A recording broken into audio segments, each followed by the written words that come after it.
नमस्कार दोस्तों, मैं देवेंद्र कुमार, आपके अपने यूट्यूब चैनल एजुकेशन लिंक पर आपका स्वागत है। तो चलिए दोस्तों हम शुरू करेंगे एक्सरसाइज 3.4। 3.4 का दोस्तों सेकंड क्वेश्चन का तीसरा क्वेश्चन है। इससे पहले हमने एक्सरसाइज 3.4 के 2 वीडियो शूट कर चुके हैं और वो वीडियो मैंने आपको वैसे ही जैसे चैनल पे जाएँगे स्क्रॉल करेंगे प्लेलिस्ट के अंदर ये सारे वीडियो आपको मिल जाएँगे। तो आप जाके प्लेलिस्ट में सारे वीडियो क्रम के हिसाब से देख सकते हैं। तो चलिए दोस्तों अब हम शुरू करेंगे एक्सरसाइज 3.4 का क्वेश्चन नंबर सेकंड का क्वेश्चन नंबर है दोस्तों तीसरा। यानी कि ये कौन-सा है दोस्तों? दूसरे का तीसरा क्वेश्चन है ना दोस्तों। दूसरे का तीसरा क्वेश्चन है ये और हम इसको कौन सी विधि से सोल्व करेंगे क्योंकि यहाँ पर एक्सरसाइज 3.4 के अंदर जिस विधि का हम प्रयोग कर रहे हैं वो विधि है दोस्तों विलोपन विधि। विलोपन विधि। वैसे इस विधि के बारे में मैंने अच्छे से जानकारी इसके फर्स्ट वाली वीडियो में 3.4 की एक्सरसाइज 3.4 है इसका पहला क्वेश्चन जब हमने किया था इस विधि के बारे में मैंने आपको अच्छे से समझा था। अब सीधा हम इस विधि के बारे में सोल्व करेंगे। तो उससे पहले हम दोस्तों एक बार इस क्वेश्चन को पढ़ते हैं और हम बनाएंगे इसके समीकरण। समीकरण बनाएंगे और फिर उसको अपन विलोपन विधि से हम सोल्व करेंगे। चलिए तो एक बार इस क्वेश्चन को अच्छे से पढ़ते हैं। क्या लिखा हो दोस्तों? 2 अंकों। अच्छा एक चीज है कि 2 अंक की संख्या कैसे होती है पहले इसको समझो। इसको अपन आगे बाद में पढ़ते हैं। पहले इसने कहा है 2 अंकों वाली उसको हम समझते हैं। 2 अंक का मतलब कितना होगा दोस्तों? जैसे इस तरह से देखो। जैसे यहाँ पे लिखा हुआ है 10 इसके अंदर कितने अंक है? ये है 1 और ये है 2। जैसे मैंने यहाँ पे 100 लिखा है दोस्तों इसके अंदर कितने अंक हैं? 1 2 और 3 इस तरह से। तो अब जो पहले वाला अंक होता है इधर से यानी कि इस वाली साइड से ये जो आपकी साइड दिख रही है दोस्तों ये वाली साइड। इस वाली साइड से हम शुरू करते हैं तो इसे अपन बोलते हैं इकाई का अंक बोलते हैं दोस्तों। और ये वाला जो अंक है दोस्तों इसे बोलते हैं अपन दहाई का अंक। क्या बोलते हैं दोस्तों? दहाई का अंक इस तरह से। और इसके अंदर अंक कितने हैं दोस्तों? 2 अंकों वाली संख्या है। तो ये इकाई का अंक हो गया दोस्तों। ये दोस्तों हो गया दहाई का अंक हो गया। तो एक बार इस क्वेश्चन को हम पढ़ते हैं फिर इसको सोल्व करेंगे। ठीक है? चलिए। तो यहाँ क्वेश्चन वाला कह रहा है दोस्तों कि ये कह रहा है कि 2 अंकों की संख्या के अंकों का योग कितना है दोस्तों? 9 है। यानी कि सबसे पहले 2 अंकों की कोई संख्या होगी। तो जो 2 अंकों की संख्या होगी दोस्तों वहां पे एक इकाई का अंक कोई ना कोई होगा, फिर दहाई का अंक कोई ना कोई होगा। तो अब इस क्वेश्चन को हम एक बार अच्छे से सॉल्व करने के लिए यहाँ सबसे पहले लिखना जरूरी है कि माना कि माना कि इकाई का अंक, इकाई का अंक कितना मान लेते हैं दोस्तों? x मान लेते हैं। अब इकाई का अंक ही क्यों? देखो यहाँ इस तरह से हम लिखते हैं जैसे मैंने यहाँ पर 52 लिखा है दोस्तों। तो अब अगर मैंने इसको 2 मानना है और यहाँ 5 माना है, लेकिन अगर मैं इसको इकाई का अंक नहीं लिखूंगा दोस्तों तो अगर मैं इसको आगे लिख दूं तो ये 25 भी तो बन सकता है। इसीलिए संख्या परफेक्ट बनाने के लिए इसको हम इकाई का अंक बोलेंगे तो अब ये पहले लिखा जाएगा और उसके बाद में दोस्तों ये लिखा जाएगा। इसीलिए यहाँ पे इकाई का अंक लिखना जरूरी है। और ये जो 5 मान रहे हैं जैसे मान लो 52 लिखा हुआ है तो 5 होगा वो दहाई यानी कि दूसरे स्थान पर आ रहा है। बाकी अगर इसको हम पीछे लिख देंगे तो फिर ये 25 बन जाएगा। इसीलिए परफेक्ट संख्या बनाने के लिए यहाँ लिखते हैं दोस्तों दहाई का अंक। यहाँ लिखेंगे दोस्तों दहाई का अंक। जो इकाई का अंक है दोस्तों वो तो है x और जो दहाई का अंक है दोस्तों वो है y। ठीक है दोस्तों। अब ये कह रहे हैं कि 2 अंकों वाली संख्या है। देखो जो 2 अंकों वाली संख्या है ठीक है हमने मान लिया उसका एक अंक कितना है x है और दूसरा अंक कितना मान लिया y। ये इकाई का अंक है और ये दहाई का अंक है। फिर कह रहा है कि इनके अंकों का योग कितना दोस्तों? 9 है। यानी कि अगर यहाँ इस तरह से समझे जैसे यहाँ 25 लिखा हुआ है तो मैं 2 और 5 को जोड़ूंगा तो कितना आंसर आता है दोस्तों? 7 आता है। तो वो ये कह रहा है कि इनके अंकों का योग कितना है दोस्तों? 9 है। यानी कि अब लिखेंगे प्रश्न के अनुसार। यहाँ लिखेंगे दोस्तों प्रश्नानुसार। प्रश्नानुसार। प्रश्न के अनुसार दोस्तों यह हो रहा है कि इन दोनों के अंकों का योग मतलब जैसे यहाँ पे जो 52 लिखा हुआ है 52 के अंदर मैं 5 और 2 को जोड़ू कितना आंसर आता है दोस्तों? 7 आता है। उसी तरह से यहाँ मैं इकाई के अंक और दहाई के अंक को जोड़ूं तो कितना आंसर आता है? ये कौन कह रहा है दोस्तों? क्वेश्चन वाला कह रहे हैं कि अगर आप इकाई के अंक और दहाई के अंक को जोड़ते हैं तो उसका आंसर आता है दोस्तों अपने पास में कितना आता है? 9। तो यहाँ लिखेंगे हम दोस्तों 9 इस तरह से। ये बन गया समीकरण नंबर 1। अब जो दूसरा समीकरण बन रहा है समझने का जो सिस्टम है मतलब समझने का जो सबसे इंपॉर्टेंट चीज है वो यहाँ है। समझने वाली बात यहाँ है दोस्तों। ये जो क्वेश्चन कह रहा है आगे वाला कि इस संख्या का 9 गुना है, तो सबसे पहले हमें बनानी पड़ेगी संख्या। देखो वैसे संख्या यहाँ जैसे मैं आपको समझाऊं एक चीज के लिए बताऊं। देखो मैं यहाँ थोड़ा सा आपको समझाऊं ताकि आपको यहाँ अच्छे से क्लियर हो जाए। जैसे दोस्तों देखो यहाँ पे यहाँ पे जैसे मैंने कहा है कि इकाई का अंक तो मान लेते हैं 2 है और दहाई का अंक है दोस्तों 5 इस तरह से मान लेते हैं। अब मैं इन दोनों को पास में लिखूं दोस्तों तो यहाँ अपने बन जाता है 52 इस तरह से। लेकिन दोस्तों जब हम यहाँ पे x और y मानते हैं तो इकाई का अंक जैसे मैंने x माना है और दहाई का अंक दोस्तों मैंने y माना है तो हमें पता ही नहीं चल रहा है कि ये अंक संख्या कौन सी है। मतलब हमें तो यूं लग रहा है जैसे कि ये इन दोनों के बीच में कौन सा चिन्ह है दोस्तों? इंटू का। यानी कि यहाँ इस तरह से लिखा हुआ है कि y इंटू एक्स जबकि ऐसा नहीं है। क्या यहाँ पे ऐसा लिखा हुआ है? क्या 5 इंटू 2 लिखा हुआ है? क्या नहीं लिखा हुआ है। तो फिर हम इसको संख्या कैसे बनाते हैं? संख्या बनाने के लिए क्या करना पड़ता है? देखो जैसे ये जो 52 लिखे हो ना मैं इसको संख्या बना के बता रहा हूँ आपको फिर मैं इसको संख्या बनाऊंगा है ना। जैसे ये 52 लिखा हुआ है तो इकाई का अंक कौन सा है दोस्तों अपने पास में? 2 है और दहाई का अंक अपने पास में कौन सा है दोस्तों? 5 है। तो इसको संख्या कैसे बनाते हैं? जैसे मान लो यहाँ पे लिखते हैं हम इकाई का अंक तो इकाई का अंक तो हम जोड़ते हैं और दहाई पे है तो दहाई का मतलब होता है 10। तो जो दहाई वाला है दोस्तों इसको अपन इंटू करेंगे 10 से। इस तरह से। तब अब मैं दहाई को अगर मैं 10 से इंटू करूं, दहाई वाला जो भी होता है, अगर ये इकाई, दहाई और सैकड़ा पे होता तो सैकड़ा का मतलब होता है 100, तो हम उसको इंटू करते हैं 100 से। तो यहाँ तो इंटू करते हैं हम दोस्तों सिर्फ एक से, क्योंकि इकाई है, इकाई का मतलब एक होता है, तो इसको हम इंटू करते हैं एक से। तो अब एक से इंटू करते हैं, इसलिए यहाँ पे एक से किसी भी संख्या को इंटू करो, इसलिए हम इसको कुछ लिखते नहीं है, तो एक से लिखने की जरूरत ही नहीं, तो सीधा हम यहाँ से इस एक को हटा देते हैं। यानी कि वैसे इकाई के अंक को हम एक से इंटू करेंगे, दहाई के अंक को हम 10 से इंटू करेंगे, और अगर सैकड़ा हजार है तो इनको सैकड़ा होगा तो 100 से इंटू करेंगे, हजार होगा तो हम 1000 से इंटू करेंगे, इस तरह से। तो यहाँ पे दोस्तों क्या है, यहाँ पे है दोस्तों देखो, इसको दहाई का अंक है, इसको 5 इंटू 10 इंटू करेंगे, तो 10 से इसको इंटू करेंगे तो ये तो हो जाएगा दोस्तों 50, और फिर हम इसमें 2 जोड़ेंगे तो ये कितना हो गया दोस्तों 52, इस तरह से। तो ये इस तरह संख्या बनती है। तो इसका सूत्र क्या हो गया दोस्तों, अगर मुझे कहे कि इसका दूसरा फॉर्मूला, इसका ये दूसरा है ना समय, ये कह रहे हैं संख्या बनाना मेरे को, मतलब ये दूसरी शर्त जो कह रहा है, अगर उसके हिसाब से मैं लिखना चाहूँ तो मैं क्या लिखूंगा यहाँ पे, मैं यहाँ लिखूंगा दोस्तों द्वितीय शर्तानुसार। क्या लिखूंगा मैं, द्वितीय शर्तानुसार, शर्तानुसार। जो दूसरी शर्त है दोस्तों वो क्या कह रही है उसके हिसाब से देखें, तो उसके हिसाब से जो फॉर्मूला बनता है दोस्तों वो क्या बनता है, देखो फॉर्मूला क्या बनता है पहले वो देखो। फॉर्मूला बनता है, ये बनता है इस तरह से, यहाँ लिखते हैं दोस्तों दहाई का अंक, दहाई का अंक, और इसको हम इंटू करेंगे दोस्तों 10 से। किससे इंटू करेंगे, 10 से, और फिर इसके अंदर जोड़ेंगे इकाई का अंक। क्या जोड़ेंगे दोस्तों, इकाई का अंक। ये इस तरह से, ये है दोस्तों संख्या बनाने का सूत्र। ये किसका दोस्तों, संख्या बनाने का सूत्र है।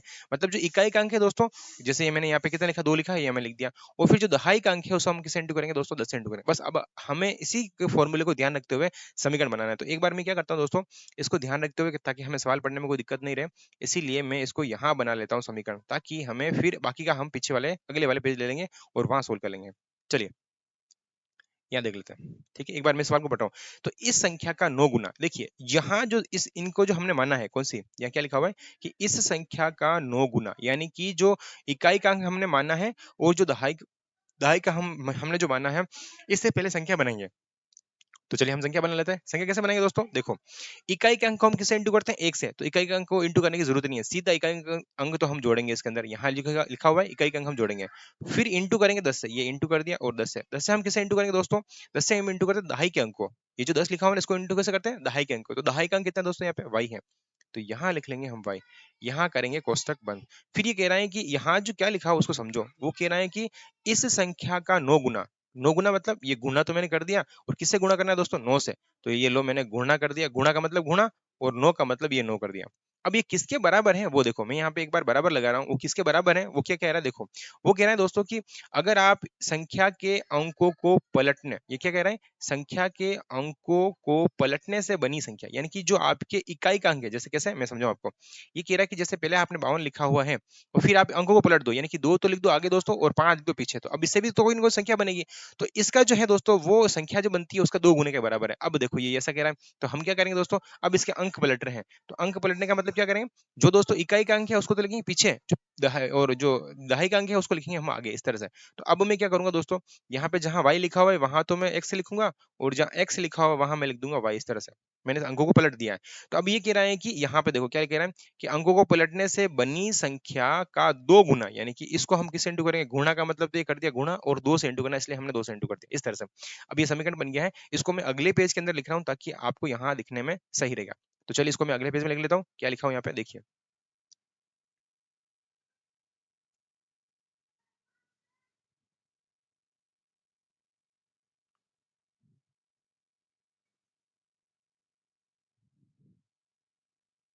ये लिखा हुआ दोस्तों, ये लिखा हुआ है देखो, यानी कि जो इकाई का अंक था हम उससे 10 से इंटू कर रहे थे, और जो दहाई सॉरी इकाई का अंक था उसको हम जोड़ रहे थे, और दहाई के अंक को हम 10 से इंटू कर रहे थे, और इंटू हमने कर लिया था 9 बस। और ये ऐसा हमने अंक परिवर्तन किया, बदल लिया, तो फिर यहाँ पे हम समीकरण डाल दिया 2, इस तरह से, मतलब 2 से इंटू कर दिया। अब इसको हम सोल्व करते हैं दोस्तों, तो चलिए इसको सोल्व करेंगे, तो यहाँ कितना है अपने पास में, यहाँ तो आ जाएगा 10y आ जाएगा, फिर साथ में आ रहा है दोस्तों x, और ये कोष्टक के बाहर आ रहा है दोस्तों 9। फिर इसको सोल्व करेंगे तो यहाँ आ जाएगा अपने पास में 10x प्लस वाई आ जाएगा दोस्तों, और यहाँ हम कोष्टक के बाहर इंटू कर रहे हैं दोस्तों, अब इसको इंटू कर लो अंदर की तरफ, तो इसको से इंटू करेंगे तो यहाँ आ जाएगा दोस्तों 90y एंड प्लस यहाँ हो जाएगा दोस्तों 9x। फिर करेंगे इसको से इंटू करेंगे, कितना आंसर आएगा दोस्तों अपने पास में, इसको इससे इंटू करेंगे तो यहाँ आ जाएगा दोस्तों 20x, और फिर यहाँ आ जाएगा अपने पास में 2y। बस x y को हम सीधा सीधा एक तरफ खींच लेते हैं, यानी कि जो सारी संख्या इधर खींच लेते हैं। तो यहाँ पहले से कितना लिखा हुआ दोस्तों, 9x लिखा हुआ, ये इधर आगे किसका बन जाएगा, माइनस का। ये पहले से 90 लिखा हुआ, ये इधर आगे किसका बन जाएगा, माइनस का। तो यहाँ सबसे पहले लिखेंगे 9x माइनस इस 20 को उधर भेजेंगे तो ये माइनस का 20x हो जाएगा। फिर यहाँ पे पहले से दोस्तों 90y लिखा हुआ है, और ये इसको इधर भेजेंगे तो ये माइनस का 2y हो जाएगा, इस तरह से, और सामने लिखा हुआ इज इक्वल टू 0। ये ऐसे सोल्व होगा। अब क्या करेंगे दोस्तों, ये जो है 20 लिखा हुआ, 20 में से 9x माइनस करेंगे तो अपने पास में सीधा-सीधा बचेगा 11x इस तरह से। फिर करेंगे प्लस 90 में से 2 जाएगा दोस्तों, यहाँ पे बच जाएगा 88y बच जाएगा और फिर बचेगा यहाँ सामने 0। यहाँ एक काम करो दोस्तों, यहाँ से 11 कॉमन निकालो और 11 भी दोस्तों माइनस का कॉमन निकालो, ताकि क्या है यहाँ पे संख्या थोड़ी-सी छोटी हो जाए। तो देखो मैं यहाँ से माइनस के 11 कॉमन निकाल रहा हूँ। माइनस कॉमन लूँगा तो ये तो हो जाएगा प्लस का और दोस्तों ये हो जाएगा माइनस का। ये तो हो जाएगा प्लस, माइनस कॉमन लेंगे तो अंदर सारे चिन्ह चेंज हो जाएंगे और मैं 11 कॉमन ले रहा हूँ तो माइनस के 11 हमने बाहर निकाल दिए। यहाँ हो जाएगा दोस्तों x, यहाँ हो जाएगा माइनस, यहाँ हो जाएगा 8, साथ में आ जाएगा y, फिर कोष्टक बंद, फिर करेंगे 0 इस तरह से। अब इस 11 को है ना दोस्तों इधर भेजेंगे तो इधर 0 लिखा हुआ है, तो 0 के बेटा में जाएगा तो ये सीधा सीधा क्या हो जाएगा दोस्तों, 0 ही हो जाएगा। तो मैं यहाँ पे एक बार लिख लेता हूँ, x minus 8 is equal to, ये इंटू में है इसलिए यहाँ चला जाएगा 0 बटा में, तो ये माइनस का 11 हो जाएगा ना, इसका आंसर आ जाएगा 0। यानी कि अपने पास जो समीकरण बन रहा है दोस्तों वो ये बन रहा है, यानी x minus 8y is equal to 0 और ये बन रहा है समीकरण नंबर 2। समीकरण 2 हमने इससे पहले बना चुके हैं क्योंकि उनके अंकों का योग कितना था दोस्तों, अंकों का योग था 9। तो समीकरण 1 तो वो है और समीकरण नंबर 2 ये है। अब इसको मैं अगले पेज के अंदर लिख रहा हूँ ताकि हम विलोपन विधि से इसको सोल्व कर सकें। या आप चाहो तो मैं यहाँ सोल्व कर लेता हूँ, फिर इसको हम आगे की तरफ ले लेंगे। चलिए, तो पहला समीकरण क्या था दोस्तों अपने पास में, समीकरण था x plus Y is equal to था 9 इस तरह से। और जो दूसरा समीकरण है दोस्तों वो क्या है अपने पास में, x minus 8y is equal to 0। ये तो है आपके दोस्तों पहला वाला समीकरण और ये है दोस्तों आपके दूसरा वाला समीकरण। अब क्या करेंगे दोस्तों, देखो हमें कैसे भी करके या तो x को काटना है या फिर काटना है दोस्तों y को। तो हम ये काम करेंगे, यहाँ पे x x कट रहा है क्योंकि सिर्फ यहाँ पे अगर चिन्ह चेंज होता दोस्तों तो ये अपने x जो है वो आराम से कट सकता था। तो अब हम क्या करेंगे दोस्तों, हम क्या करेंगे, इस वाले को क्या करेंगे, घटा देंगे, यानी समीकरण 1 में से समीकरण 2 को हम कर देंगे दोस्तों माइनस। तो क्या करेंगे यहाँ पे, यहाँ लिखेंगे समीकरण, यहाँ लिखेंगे दोस्तों समीकरण, यहाँ लिखा हमने 1 और माइनस लिखेंगे समीकरण 2 करने पर इस तरह से। तो इसको अगर हमें पढ़ना चाहूँ तो क्या लिखेंगे दोस्तों, समीकरण 1 में से समीकरण 2 को घटाने पर, ये यहाँ लिखा हुआ है इस तरह से। अब देखो यहाँ हम क्या करेंगे, ये x plus Y is equal to 9 लिखा हुआ है और यहाँ लिखेंगे x minus 8y is equal to 0 लिखा हुआ है और इनको हम कर देंगे माइनस, ये हो जाएगा माइनस, ये हो जाएगा प्लस और ये हो जाएगा माइनस। ये x x कट जाएगा, ये दोनों संख्या किसकी हो गई दोस्तों, प्लस की, तो यहाँ हो जाएगा दोस्तों 9y हो जाएगा इस तरह से। और यहाँ 9 में से 0 माइनस करेंगे तो यहाँ बच जाएगा 9। यानी कि जो y की वैल्यू आ रही है दोस्तों वो कितनी आ रही है, y इज इक्वल टू अपने पास में आंसर आ रहा है दोस्तों 9 आ रहा है इस तरह से। Sorry sorry sorry my mistake. y की जो वैल्यू आ रही है दोस्तों वो क्या आएगी, y की वैल्यू कैसे निकालेंगे दोस्तों, y की जो वैल्यू निकालेंगे, ये 9 जो है दोस्तों वो चले जाएंगे बटावा के अंदर, तो यहाँ हो जाएगा 9/9 लिखेंगे, इसको इससे काटेंगे दोस्तों तो आंसर अपने पास में आएगा 1। यानी कि जो y की वैल्यू आ रही है वो कितनी आ रही है अपने पास में, एक आंसर आ रहा है। अब देखो ये वाली जो y की वैल्यू आ रही है, y बराबर हमने जो 1 लिखा है दोस्तों वो वाला मान समीकरण नंबर किस में रखेंगे, अपन 1 के अंदर रखेंगे और किसकी वैल्यू निकालेंगे, सीधी सीधी x की वैल्यू निकालेंगे। तो चलिए हम क्या करेंगे, y का मान समीकरण नंबर 1 में रखने पर, तो यहाँ लिख लेते हैं y का मान, यहाँ लिखेंगे दोस्तों y का मान, y का मान समीकरण समीकरण 1 में रखने पर, 1 में रखने पर जो समीकरण 1 है दोस्तों वो कौन सा है, देखिए समीकरण 1 जो लिखा हुआ वो है दोस्तों x plus Y is equal to 9, ये है दोस्तों आपके समीकरण नंबर 1। इसके अंदर हम किसका मान रखेंगे दोस्तों, इसके अंदर हम रखेंगे दोस्तों y का मान रखेंगे। तो यहाँ y का मान रखने पर कैसा आएगा देखना, यहाँ रखेंगे हम x प्लस y का मान कितना है दोस्तों अपने पास में, 1 आ रहा है और यहाँ सामने करेंगे 9 लिखा हुआ है इस तरह से। अब यहाँ x की जो वैल्यू आएगी वो आएगी 9, इसको हम भेजेंगे उस वाली साइड में, तो यहाँ आ जाएगा माइनस का 1 आ जाएगा। यानी कि x की जो वैल्यू आ रही है वो आ रही है दोस्तों 8 इस तरह से। तो x का मान कितना आ रहा है दोस्तों, 8 आ रहा है और वहां पे y का मान कितना आ रहा था दोस्तों, y का मान क्या आ रहा था दोस्तों, y का मान आ रहा था अपने पास में 1।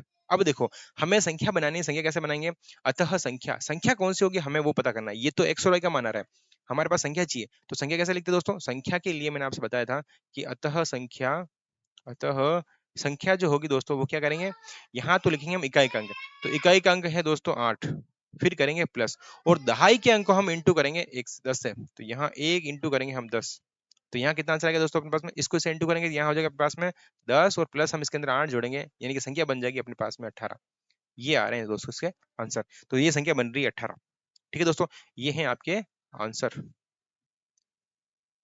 चलिए अब हम करेंगे, ये कैसे लिखा मैं दोस्तों, अतः संख्या, संख्या कैसे लिखी, ये कैसे लिखी, जो इकाई का अंक होता है वो तो हम यहाँ लिखते हैं और प्लस दहाई के अंक को हम 10 से इंटू करते हैं, तो ये कौन सी संख्या बन जाती है दोस्तों, ये संख्या बन जाती है। तो हमने संख्या बना ली यहाँ पे 1 इंटू 10 प्लस 8 और यहाँ 1 को 10 से इंटू करेंगे 10 हो जाएगा और फिर इसके 8 जोड़ देंगे तो ये 18 बन जाएगा। चलिए अब हम कर लेते हैं इसका क्वेश्चन नंबर अगला वाला, यानी कि क्वेश्चन नंबर नेक्स्ट, यानी कि दूसरे का क्वेश्चन। क्वेश्चन को अच्छे से पढ़ लेते हैं, इसको हम सोल्व कर लेंगे।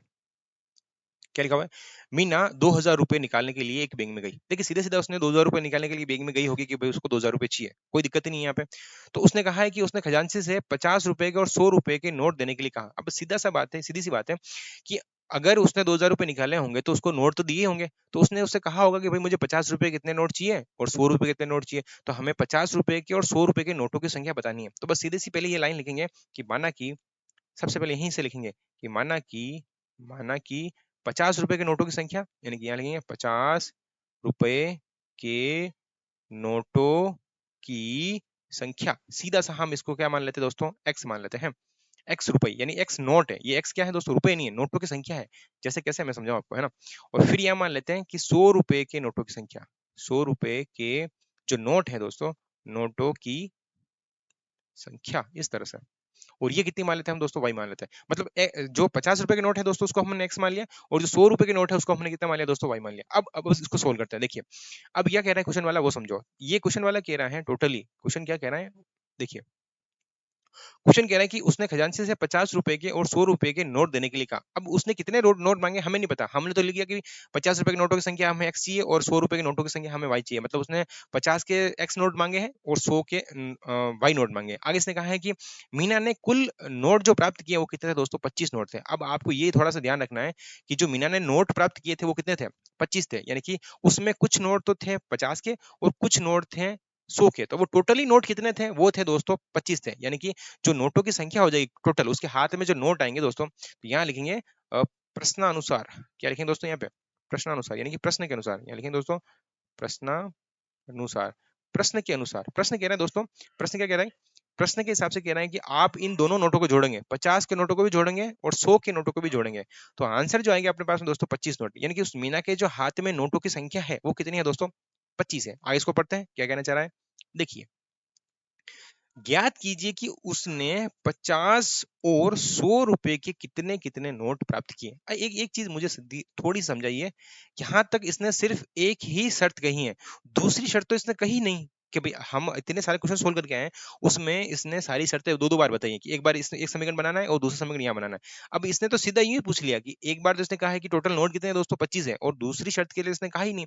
लेकिन फिर भी इसने इनडायरेक्टली दूसरी शर्त कहा है, दूसरी समीकरण बनाने के लिए हमें कहा है। कैसे कहा है वो देखो, यहाँ जो सबसे पहले इसने लिखा है ना कि उसने नो रुपये कितने निकाले दोस्तों, 2000। यहीं से अपना दूसरा समीकरण बनता है। अब कैसे बनता है देखो, जैसे आप यूं समझो, आप ऐसे समझो, जैसे मेरे पास दोस्तों अगर मान लो 10 रुपए के 5 नोट हैं, तो मेरे पास पैसे कितने हुए, मैं क्या करूंगा दोस्तों, 10 को 5 से इंटू करूंगा। इसमें बताओ 10 तो रुपए का नोट है और कितने नोट है वो यहाँ लिखा हुआ है, तभी तो अपने पास में 50 रुपए बनेंगे। वैसे ही हमें कितने रुपए बनाना है दोस्तों, 2000 बनाना है। तो कैसे करेंगे, जैसे मान लो 50 रुपए के अगर 5 नोट होते हैं तो पैसे कितने होते हैं, 50 को 5 से इंटू करते हैं, या फिर 50 का एक नोट होता है तो हम 50 को 1 से इंटू करते हैं, 50 के दो नोट होते तो हम 50 को 2 से इंटू करते हैं, तो 100 रुपए हो जाते हैं। अब 50 के एक्स नोट हैं तो एक्स को हम किससे इंटू करेंगे दोस्तों, 50 से इंटू करेंगे तो अपने पास पैसे बनेंगे।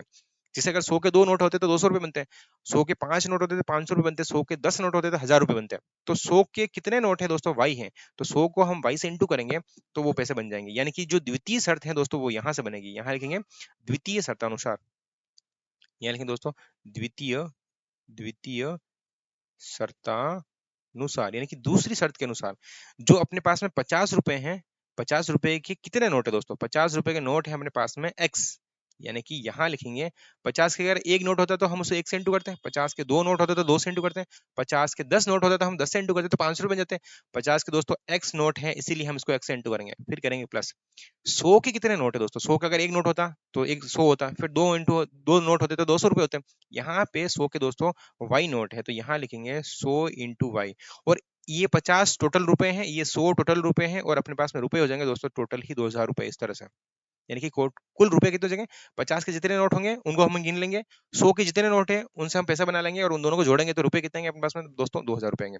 अब एक काम करो, यहाँ से आप 50 रुपए कॉमन निकालो, मतलब 50 जो है यहाँ से कॉमन निकालो, तो आपकी जो संख्या है दोस्तों वो थोड़ी छोटी हो जाएगी और हमें इसको काटने में थोड़ी आसानी रहेगी। तो क्या करेंगे, यहाँ से मैं दोस्तों 50 कॉमन निकाल रहा हूँ, तो जैसे ही मैं यहाँ से 50 कॉमन निकालूंगा तो अंदर कितना बच जाएगा, यहाँ तो बच जाएगा एक्स, यहाँ बच जाएगा प्लस। और 50 कॉमन निकालते हैं मतलब इसका भाग देना है हमें इसमें, तो 50 का भाग इसमें देंगे तो एक बार जाएगा, 50 का भाग इसमें देंगे तो दो बार जाएगा। तो यहाँ लिखेंगे हम दोस्तों 2, और साथ में अपने पास में आ जाएगा y, और फिर करेंगे बराबर, और यहाँ लिखेंगे दोस्तों 2000। एक बार मैं दूसरा समीकरण यही लिख लेता हूँ ताकि हमें कोई दिक्कत नहीं रहे। यहाँ समीकरण देखने में हमें आसानी रहे। फिर हम दोस्तों ले लेंगे इसका अगला वाला पेज आराम से, है ना। एक बार हम दूसरा समीकरण पूरा यहीं लिख लेते हैं। तो देखो अब इस 50 को मैं इस 2000 के, क्योंकि यहाँ इंटू में आ रहा है इसलिए कहाँ चले जाएगा दोस्तों, बटावा के अंदर। तो यहाँ हम लिखेंगे दोस्तों x, फिर करेंगे प्लस, फिर करेंगे 2y और फिर करेंगे बराबर, और यहाँ लिखेंगे दोस्तों 2000 बटावा हम करेंगे 50। ये 50 नीचे कैसे है, हाँ यहाँ इंटू में थे इसलिए कहाँ चले जाएगा, बटावा में।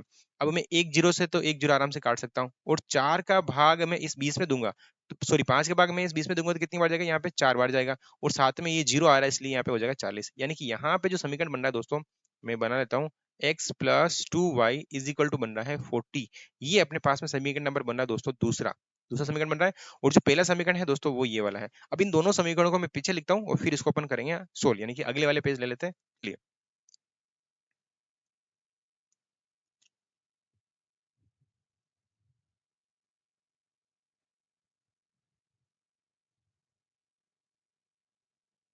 ये देखो इस तरह से, जो आपका पहला समीकरण है x plus Y is equal to 25, ये तो आपके समीकरण फर्स्ट था, और x plus 2y is equal to 40 ये आपके था समीकरण नंबर सेकंड। अब क्या करेंगे दोस्तों, वही जो हमने इससे पहले क्वेश्चन वाले में किया था, क्या लिखेंगे, समीकरण एक को समीकरण एक में से, इसमें से समीकरण एक में से क्या करेंगे, समीकरण दो को माइनस करने पर, समीकरण दो को माइनस करने पर अच्छा माइनस क्यों कर रहे हैं, क्योंकि हमें काटना है किसको दोस्तों, एक्स एक्स को काटना है। इन दोनों के चिन्ह सेम है, तो अगर जोड़ लेंगे तो फिर ये दोनों जुड़ जाएंगे, हमें तो काटना है, तो काटने के लिए यहाँ अपन क्या लगाएंगे, चिन्ह चेंज कर लेंगे।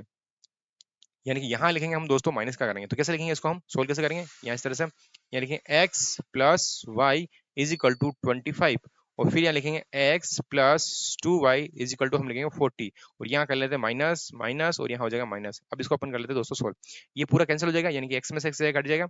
यहाँ देखो ये y लिखा हुआ है, ये 2y लिखा हुआ है, यानी कि 2y में से एक y माइनस करेंगे तो सीधा बच जाएगा अपने पास में एक y। ये एक y है दोस्तों, है ना, ये सिर्फ y नहीं, ये एक y है। अब दो वाई में से एक वाई माइनस करेंगे तो एक वाई बचेगा, लेकिन संख्या किसकी बड़ी है दोस्तों, माइनस की बड़ी है, इसीलिए यहाँ पे आंसर भी किसका आएंगे, माइनस का। फिर ये देखो 40 में से हम 25 माइनस करेंगे, तो 40 में से 25 माइनस करने पर आंसर कितना आता है दोस्तों, 15 आता है, लेकिन वो संख्या किसकी बड़ी दोस्तों, वही माइनस की बड़ी, इसलिए आंसर भी माइनस करेंगे। तो इस वाले माइनस से ये वाला माइनस इस बार वापस कट जाएगा, तो वाई की जो वैल्यू आएगी दोस्तों वो आएगी अपने पास में 15, इस तरह से। अब यही मान जो है दोस्तों, वाई का मान समीकरण एक में रख देते हैं, तो किसकी वैल्यू आ जाएगी अपने पास में, सीधी सीधी एक्स की वैल्यू भी आ जाएगी। यानी कि हम लिखेंगे दोस्तों यहाँ पे y का मान समीकरण समीकरण एक में रखने पर समीकरण एक का है दोस्तों, ये रहा समीकरण नंबर एक। यहाँ पे हम किसका मान रखेंगे दोस्तों, y का मान रखेंगे। तो y का मान जरा यहाँ पुट करके देखो, तो यहाँ आ जाएगा दोस्तों समीकरण, हम यहाँ लिखेंगे x प्लस y की वैल्यू आएगी दोस्तों 15 और इज इक्वल टू हम करेंगे 25। तो हमारे पास में जो x की वैल्यू आएगी वो आ जाएगी दोस्तों 25 माइनस 15, और x की वैल्यू सीधी सीधी आएगी अपने पास में 10, यानी कि x का जो मान आ रहा है वो आ रहा है दोस्तों 10, इस तरह से।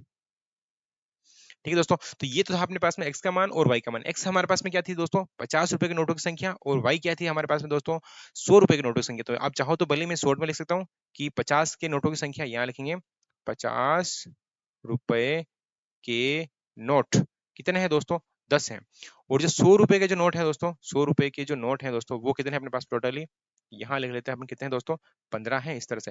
इन दोनों को जोड़ेंगे तो कितने नोट हो रहे हैं दोस्तों, 25 नोट हो रहे हैं। और आप इनसे पैसे बनाओगे तो भी पैसे बन जाएंगे, कैसे देखो, 50 को हम 10 से इंटू करेंगे कितने रुपए होते हैं दोस्तों, 500, और 100 को हम 15 से इंटू करते हैं तो रुपए कितने होते हैं, 1500, और इन दोनों को 500 और 1500 जोड़ेंगे तो मेरे हिसाब से 2000 रुपए बनते ही हैं। चलिए अब हम करते हैं क्वेश्चन नंबर इसका नेक्स्ट। एक्सरसाइज 3.4 का एक्सरसाइज 3.4 का दूसरे का पांचवा और आखिरी क्वेश्चन है दोस्तों। इसका इस एक्सरसाइज का पांचवा क्वेश्चन है और आखिरी क्वेश्चन है। फिर अपन कल से यानी कि अगली वाली क्लास के अंदर हम इसमें कौन सा क्वेश्चन सोल्व करेंगे, एक्सरसाइज 3.5 शायद मेरे हिसाब से वज्र गुणन विधि से इसको हम सोल्व करेंगे। तो चलिए एक बार इस लास्ट क्वेश्चन को अपन फिनिश कर लेते हैं, फिर अपन चलेंगे अगली चैप्टर की तरफ। चलिए क्या लिखा है उसको ध्यान से पढ़ते हैं दोस्तों।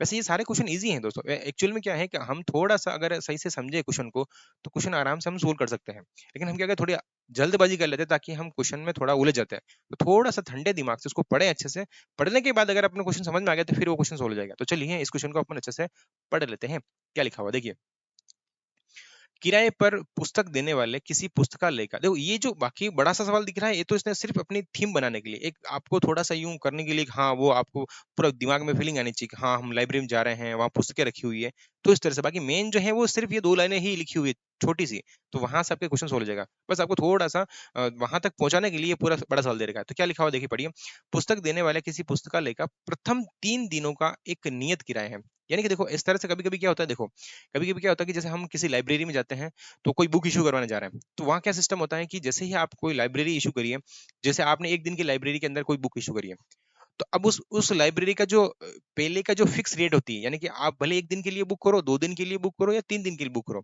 उसके अंदर 3 दिन का मिनिमम चार्ज आपके लगेगा ही लगेगा। आप जैसे आज बुक लेके आए और आप कल आप उसको वापस लौटा रहे हैं, लेकिन नहीं, वो क्या नहीं, हमारे जो न्यूनतम किराए हैं, कम से कम अगर कोई बुक ले जाता है तो उसको 3 दिन के लिए तो बुक चाहिए ही चाहिए, यानी कि वो 3 दिन के पैसे आपसे वसूलेगा वसूलेगा।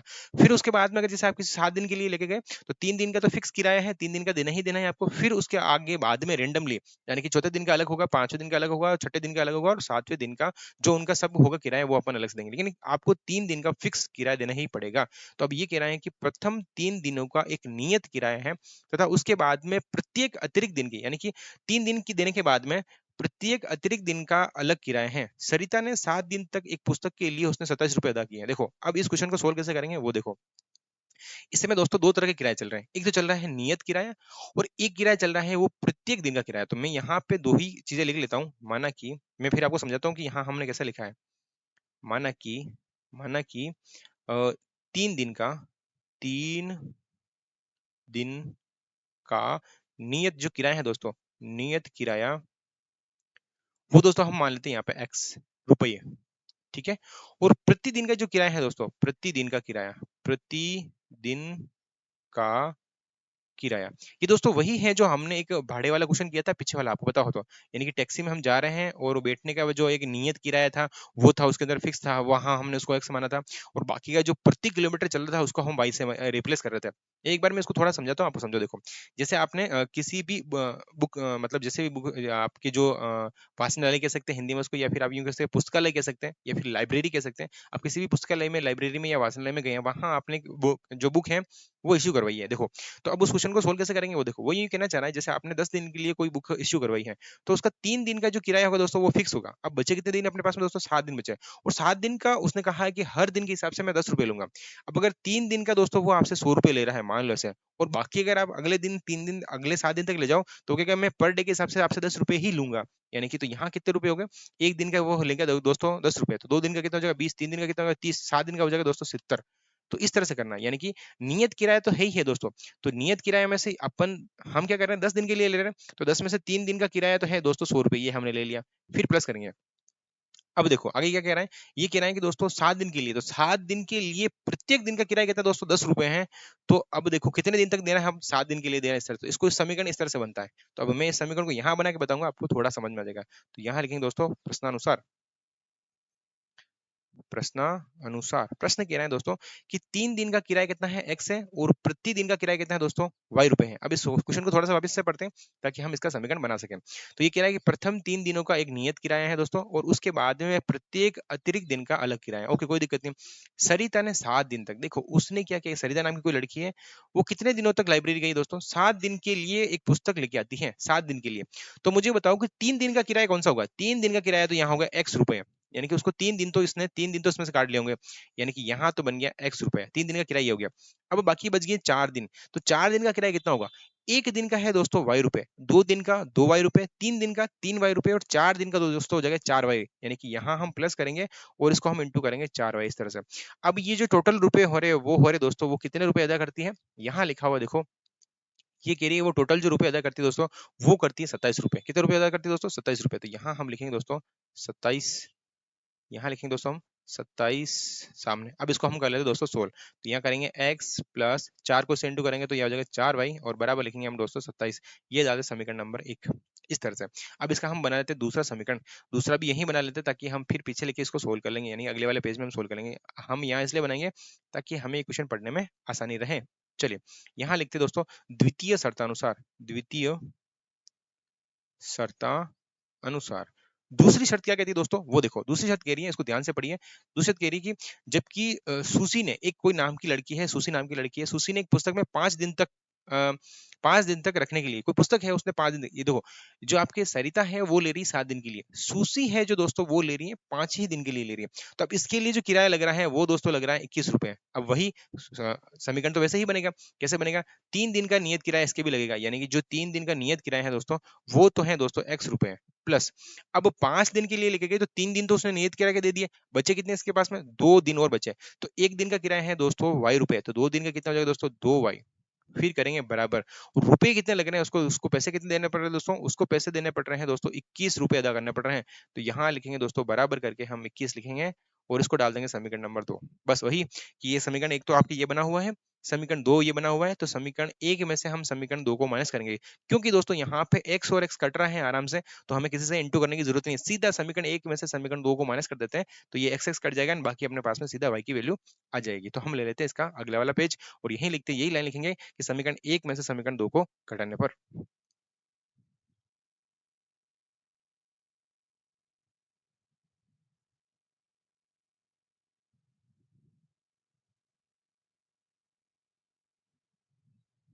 चलिए क्या लिखा हुआ है, समीकरण 1 में से समीकरण 2 को घटाने पर। तो सबसे पहले हम लिखते हैं दोस्तों समीकरण 1। समीकरण 1 कैसे बनाया था हमने, वो 7 दिन के लिए लिखी गई थी, तो क्या लिखेंगे यहाँ पे ये 3 दिन का किराया है प्लस फिर बचे 4 दिन, तो ये 4y हो जाएगी, और उसको रुपए कितने देने पड़ गए दोस्तों 27 रुपए देने पड़ गए थे। और वही सुशी जो थी दोस्तों, वो कितने दिन के लिए लेके गए, 5 दिन के लिए लेके गई थी, तो ये 3 दिन का किराया इसमें बच गया, और 2 दिन जो बच गए थे वो यहाँ हो जाएगा, और उसने रुपए अदा कितने किए थे 21 रुपए अदा किए थे। इसीलिए अब देखते हैं इसको माइनस करेंगे, क्योंकि हमने लिखा है घटाएंगे, तो यहाँ हम इसका चिन्ह चेंज कर लेते हैं, यहाँ चिन्ह चेंज, यहाँ चिन्ह चेंज और यहाँ चिन्ह चेंज, इस तरह से। तो ये तो दोस्तों हो जाएगा कैंसिल, और यहाँ 4y में से 2y माइनस करेंगे तो सीधा सीधा अपने पास में आंसर आएगा दोस्तों 2y। फिर करेंगे बराबर, ये 27 में से हम 21 माइनस कर देते हैं, तो यहाँ आंसर आ जाएगा अपने पास में दोस्तों 6। जो अपने पास में y की वैल्यू आ रही है दोस्तों, वो आ रही है 6 बटा हम करेंगे 2, आंसर अपने पास में सीधा आ जाएगा दोस्तों 3। यानी कि y की जो वैल्यू आ रही है वो आ रही है दोस्तों अपने पास में 3। अब यह मान जो है दोस्तों समीकरण किस में रख देते हैं, समीकरण नंबर 1 में रख देते हैं। तो यहाँ लिखेंगे दोस्तों y का मान समीकरण समीकरण 1 में रखने पर, 1 में रखने पर जो समीकरण 1 है दोस्तों वो क्या है, समीकरण 1 हमने, हमें पता है समीकरण 1 क्या है, हमने बनाया है समीकरण 1 बनाया दोस्तों x plus 4y is equal to 27। ये है दोस्तों आपके समीकरण नंबर 1। इसके अंदर हम y का मान रखते हैं, तो y का मान कितना आ रहा है दोस्तों अपने पास में, हमारे पास में y का मान आ रहा है दोस्तों 3। तो यहाँ लिखेंगे x प्लस 4 इंटू y की जो वैल्यू आ रही है दोस्तों वो आ रही है अपने पास में कितनी आ रही है 3 आ रही है, तो यहाँ हम लिखेंगे 3 और फिर करेंगे हम दोस्तों बराबर, बराबर करेंगे और यहाँ लिख दिए हम 27 इस तरह से। अब देखो इसको सोल्व कैसे करेंगे, इसको सोल्व करेंगे यहाँ पे, यानी कि x प्लस 4 को 3 से इंटू करेंगे कितना आएगा दोस्तों 12, यानी कि इस 4 को 3 से इंटू करेंगे 12 आएगा, और सामने लिखेंगे हम दोस्तों 27 इस तरह से। अब यहाँ पे x की वैल्यू निकालनी है, तो इस 12 को उधर भेज दो, यानी कि 27 में से हम दोस्तों 12 माइनस करेंगे तो x की जो वैल्यू आएगी दोस्तों 15 आएगी। यानी कि अब देखो यहाँ पे दो तरह के किराए हैं, प्रतिदिन का किराया है दोस्तों 3 रुपए, और 3 दिन का किराया कितना दोस्तों अपने पास में 15 रुपए है दोस्तों। यानी कि इसको सोल्व कैसे किया हमने, इसको सोल्व कैसे किया, x की जो वैल्यू आ रही है वो 15, हमने x क्या माना है, यानी कि यहाँ लिखेंगे दोस्तों 3 दिन का नियत किराया, यहाँ लिखेंगे 3 दिन का, 3 दिवस या दिन का नियत किराया, नियत किराया कितना है दोस्तों हमारे पास में 15 रुपए आ रहे हैं। और दूसरा ये कह रहा है कि प्रतिदिन का किराया, प्रतिदिन का किराया, प्रतिदिन का किराया कितना है दोस्तों, यहाँ किराया लिखना जरूरी है, किराया कितना है दोस्तों, यहाँ पे अपने पास में कितना आ रहा है 3 रुपए आ रहे हैं इस तरह से। चलिए दोस्तों, तो ये तो थे आपके एक्सरसाइज 3.4 का लास्ट क्वेश्चन, ये सारे क्वेश्चन यहाँ पे खत्म हो गए हैं, और आज के लिए इतने ही, फिर मिलते हैं अगले वीडियो में, तब तक के लिए जय हिंद जय भारत।